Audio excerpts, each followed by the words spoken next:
দেখেন একটা ভাই আসছে, তার সাথে একটু দেখেন। আসসালামু আলাইকুম, কি অবস্থা? আলহামদুলিল্লাহ ভালো। এলাকার কি অবস্থা? অনেক ভালো। সবাই সবাই আলহামদুলিল্লাহ ভালো আছে। এই যে এলাকার ভিতরে কোনো সমস্যা হচ্ছে? না না না। সবাই মিলেমিশে আসেনি? জি জি। মনে করেন এলাকার ভিতরে কি প্রবলেম হচ্ছে বলতে পারবেন? অনেক প্রবলেম আছে, কি কি কিরকম? অনেক ধরনের।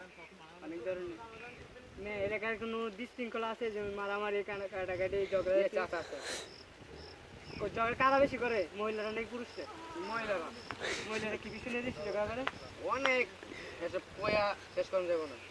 দর্শক, একটা ভাইয়ের সাথে কথা বলছিলাম, যে এলাকাটার কথা বলছিলাম, এই এলাকার মানুষগুলা সবসময় তো ঝগড়া করেই, সবসময় ঝগড়া আগে থেকে। তার মধ্যে হচ্ছে বেশিরভাগ হচ্ছে আপনার মহিলারা। আর মহিলারা কোনো সময় তারা চায় না ভালো থাকুক, তারা সবসময় ঝগড়া লেগে থাকবে, এটা হলো তারা। আমি চাই এই এলাকার মহিলাগুলো একটু ভালো হোক, কারণ আমার ভিডিওর মাধ্যমে যদি তারা ভালো হতে পারে, হেদায়েত হতে পারে, ইনশাল্লাহ এটা আমার জন্য মঙ্গল কামনা এবং দেশের জন্য অনেক ভালো।